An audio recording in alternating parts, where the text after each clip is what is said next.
Next thing you need is water.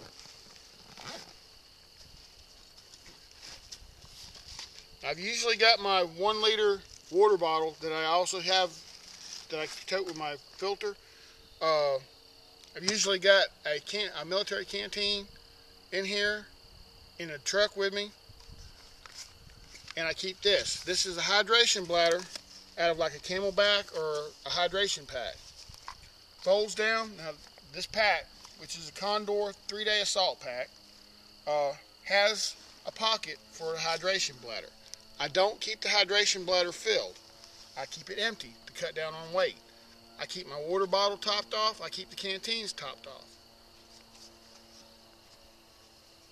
This I use when I get where I'm going and I need to purify water and have it in camp or at my wherever I'm stopped at. I can boil my water, put it over in here, hang it from a tree, and all you have to do to fill your container up is grab the bite valve and squeeze, and it runs out just like a water faucet. Very convenient, doesn't take up a lot of space, don't even notice the weight. I think it's less than 2 ounces. Our friend's back. That damn UAV. Where's our anti-aircraft stuff? I think that's the third pocket. Oh, that's the third pocket? Okay. Next is food. Or let me rephrase that. Next will be essentials for fire and other stuff you're going to need before you need food. Remember the rule of threes. 3 minutes without air, 3 hours without shelter, 3 days without water, 3 weeks without food. Alright, I consider fire almost as important as, well, actually more important than shelter, because without fire, even if you build a shelter, you're still liable to succumb to hypothermia. In this pocket, I have stuff for moving around camp at night, which is the headlight that I told you about. On the side, I keep it where I can get to it pretty quick, is a blast match. This thing is super. You use it one-handed. If you're hurt, you just hold the button down, push, and go. Burns at 3,000 degrees, just like any other ferro rod. Self-contained. I really like it.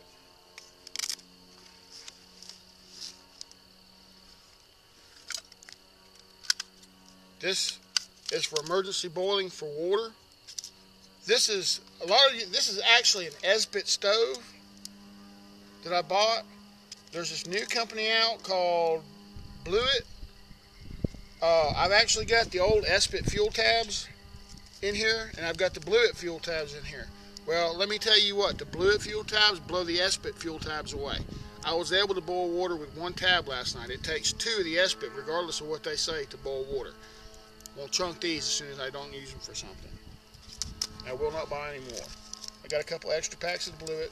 I've got some more hid in a Jeep for if I ever use these up. I've also got an extra ferro rod. And of course I've got my Zippo on me all the time.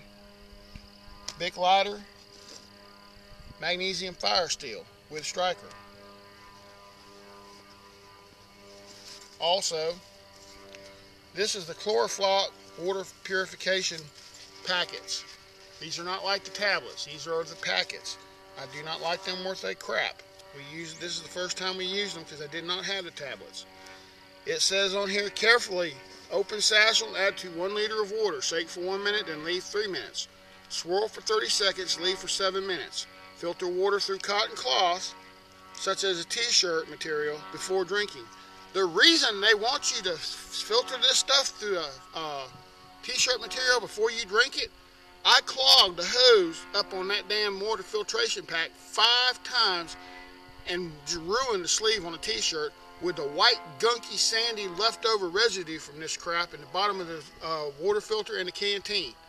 I'm going to chunk it down the side of the hill if I think about it much longer. I'll use a survival straw in my EDC, or I'm thinking about investing in a Hiker Pro by Katadyn.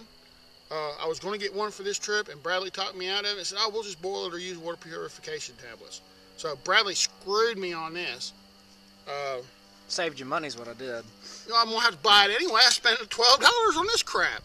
Well, postponed you spending money. Well, postpone me spending... Oh, yeah, postpone me spending money. The wood nymphs brought that, and I'm sure I'll get a bill for it in the mail. Anyway, they're there if I need them. Thank God, I hope I don't need them. Also, let's see, more fuel tablets. I keep this. I've got one at the house in the Bob. This is the SAS Survival Guide by Mr. John Lofty Wiseman. This has got a ton of good information. I've almost memorized this book. I've read it so many times, but I keep it in case someone else is with me or someone else is in need of it, or if I want to use it for reference to go back and look at something, because I am over 30 years old and my mind tends to forget stuff. I keep the mini version here. I keep the big, the full-size version in the thing. And I probably need to start thinking about getting some glasses, because this print is kind of small. And, well, I guess I got the little magnifying glass on my thing. I can use that to read it with. It's a bitch getting old, people. Duct tape. That's half a roll of normal-sized duct tape on that credit card. I didn't get black. I didn't get gray. I didn't get camouflage, because the last damn thing I want to do is put a piece of tape on something and drop it and it disappear. I don't buy camouflage radios. You notice my blast match is not camouflage. It is blaze orange. That's so I can find it when my ass drops it in the woods. And I'll give you another little piece of advice on the side. Don't dress your grandbabies in camouflage and take them in the woods, because they think it's a joke to play hide and go seek from Grandpa. And if you want to be scared, lose a youngin' in the woods wearing camouflage and trying to find them. Only thing that gives them away is them giggling behind a tree. Enough said on that. 200 yards of paracord. 100 yards per hank. I also keep extra, this is a heavier tarred nylon twine for stuff that I don't think that the light nylon twine can handle, which ain't very much, trust me. It's just something that I had left over from another roll and hanked it, and I keep it in there. Trioxane. This stuff will light with a ferro rod or a blast match. It'll light very easily with both. And it'll burn for 10 to 12 minutes. Easy. If you absolutely have to have a fire, this is what I go to. Now let's see, I got more cord, more of the damn little fuel bars, 22 bullets. Well, that's a bullet. I've got the pack, but we got it out because we loaded the 22s. This is very useful, because my ass, especially as big as I am, I know you all say, oh, X-Wing, you're not that big. BS. Sewing kit. This has, let me open it up here and let you take a look at it. You might as well say this has the paracord sewing. I got this from Hawkeye Glove in Waynesboro. This is super thick nylon polyester thread that is almost 70-pound test. Extra buttons, some iron-on patches that are real thick. As you can see, I've also got some very, very large sewing needles. Let me pull them out here. With very large eyes on them. You ask, why do you have such big ass needles? Very simple. If I run out of that thread, I can take the inner cords out of the paracord and use it. Just like I can use the inner cord out of the paracord for fishing line. Just like I can use the inner cord in the paracord for suturing if I have to. Of course, I guess the camo green would probably make a pretty good suture too. It'd make you look all bad, you know. Never mind. We won't go there. Bradley would want the green, because he thinks he's Iron Man. Unfortunately, he also thinks I'm on an Iron Man budget. Alright, people, who's the one talking about buying all this stuff? Alright, I'm not buying it. I mean, well, yeah, I guess I am. Yeah, what here have I bought? Exactly. Exactly my point. I'm having to buy one for each of us. Some more of the.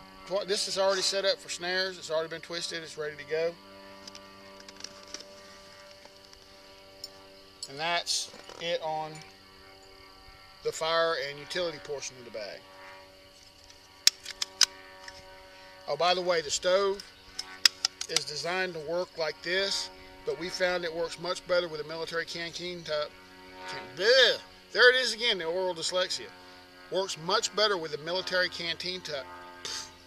You know what I'm trying to say. If you turn it upside down and push it down and then slide your fuel bar underneath after you light it, it condenses the heat more in the middle and you don't lose as much out the side. Plus, your canteen cut sits flush this way. You don't have to worry about it sliding off. When you turn it this way, it doesn't sit level. You have to kind of fold it in, and it still don't want to stay there. So if you use a military canteen cup, turn it over and use it.